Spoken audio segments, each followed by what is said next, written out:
Okay, hello everyone. Now we will discuss the Human Resources Management or HRM and payroll cycle. So it's necessary to have an accounting information system specifically focused on human resource and payroll, since there will come a time when a company will work with more employees, and when that happens, syempre mas madami tayong kailangang computean ng salaries, mga other benefits, and leave credits. In addition din sa pag-collect ng information about attendance and other allowances.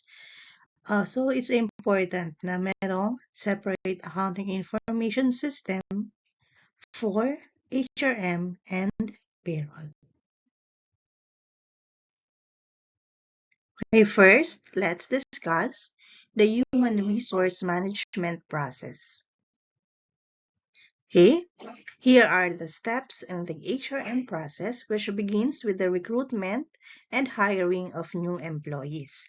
So a company should have a database ng mga applicants and new employees. So dito sa Philippines, ang tawag dyan sa file ng mga employees ng company ay File 201. So isang folder siya sa bawat employee.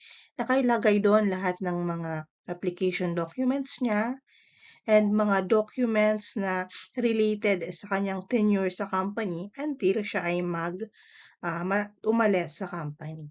And next sa recruitment is training. So of course, kailangan may mga onboarding seminar para alam ng mga empleyado yung mga policies ng company, ng mga procedures, and syempre, yung related directly sa kanilang magiging trabaho. And that leads to the job assignment.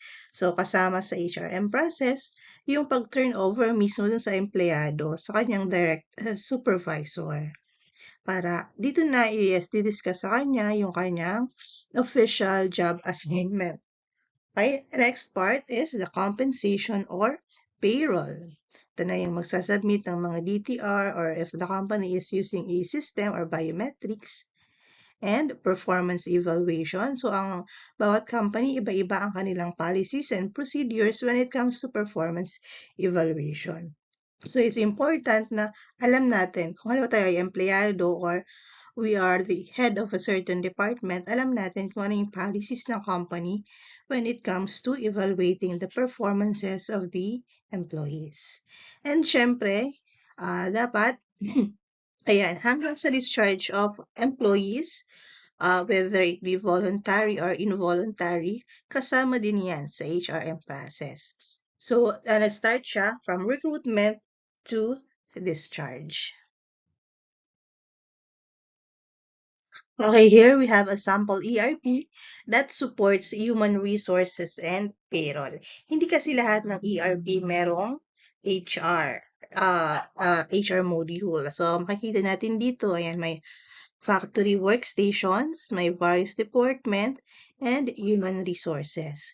We can see paano daw yung mga job time tickets and yung payroll ng mga factory personnel, ayan, and ng various department, kino-collect sa isang time and attendance data. So, lahat yan pupunta sa payroll disbursement program and so on and so forth. So, makikita din natin dito yung paano nakakapunta yung information sa related parties such as banks, yan, mga government agencies like the BIR, DOLE, and pati mga insurance companies. Okay, meron dito ang integrated database, HR, payroll, time cards, job time tickets, general ledger. So, ibig sabihin, nandito na lahat ng database, lahat ng data and information needed ng HRM and payroll cycle. Dito yan kukunin ng accounting information system.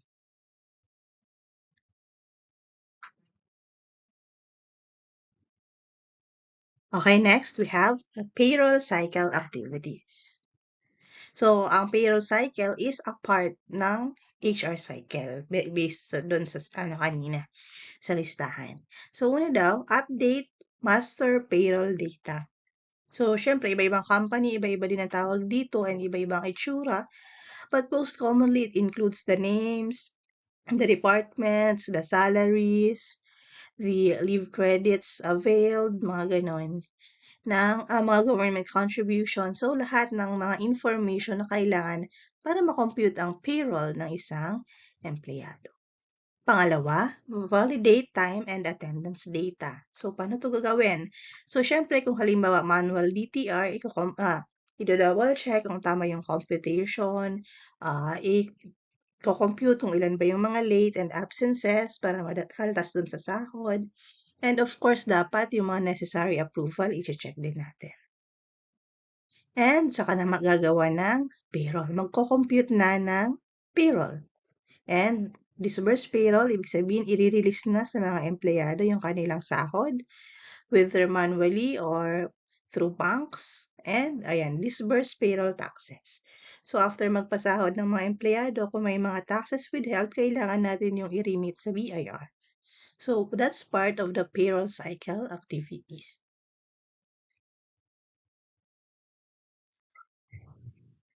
Okay, next, let's focus on the threats and controls in the payroll cycle.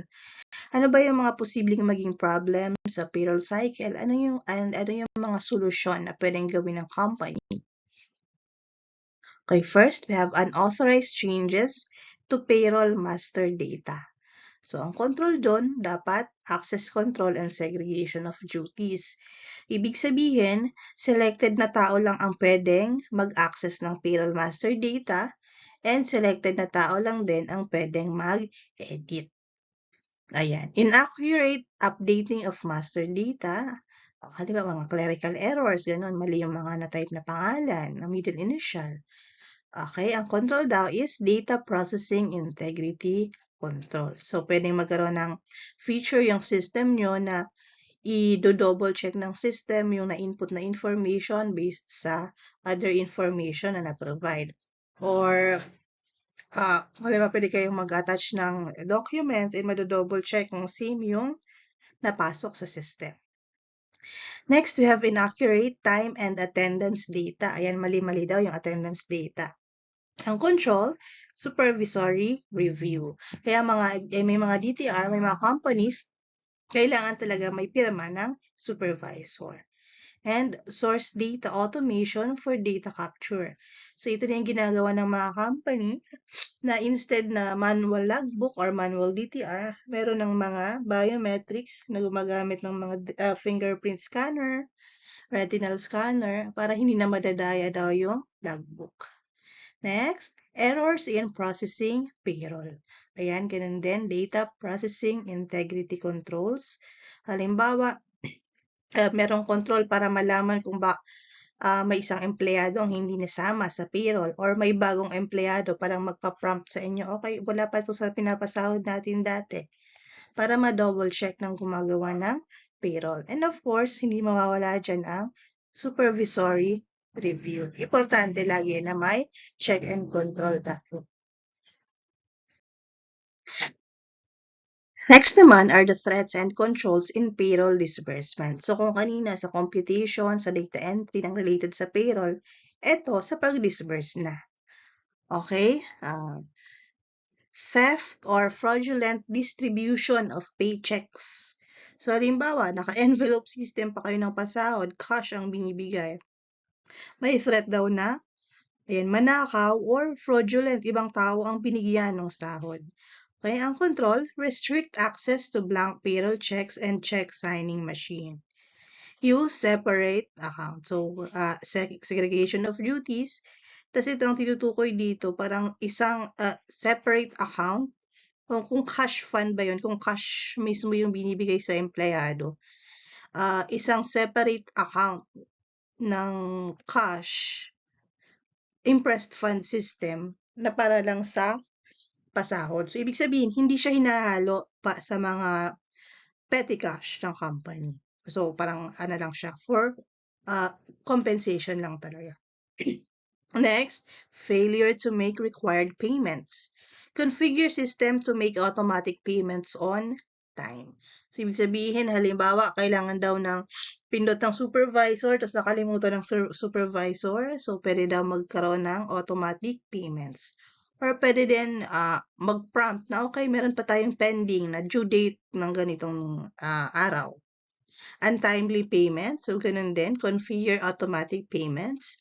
And accurate payments, mali yung amount. Ayan, process integrity controls and supervisory review. So, dito sa process integrity controls, so kung pwede magkaroon ng counter-checking sa lahat ng procedure. So, halimbawa, i-double check ng system yung final payroll niya sa basic salary and may magpa-prompt kung merong something na red flag doon.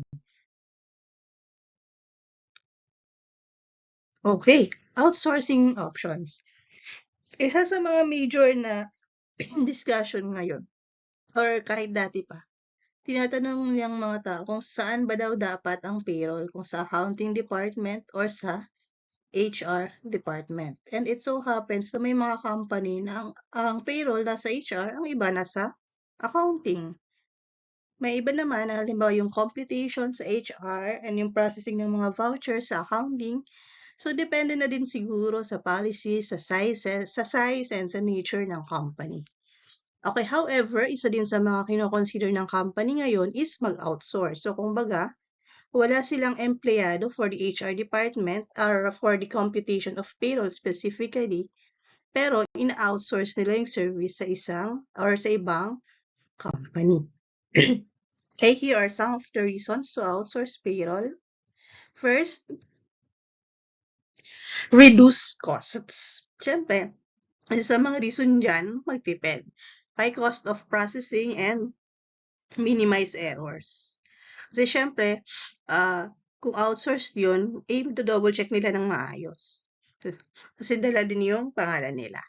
Broader range of benefits, ayan, administration of benefits. And next, free up computer resources. So, ibig sabihin daw, yung parang computer resources na gagamitin ng HR, gagamitin na lang sa operations and others. Okay, to sum up, the HRM and payroll cycle information system excuse me, consists of two related but separate subsystems, and those are the HRM and payroll. The HRM system records and processes data about the activities of recruiting, hiring, training, assigning, evaluating, and discharging employees, while the payroll system focuses on the recording and processing of data used to pay employees for their services. So, that's all for the HRM and payroll cycle. Thank you.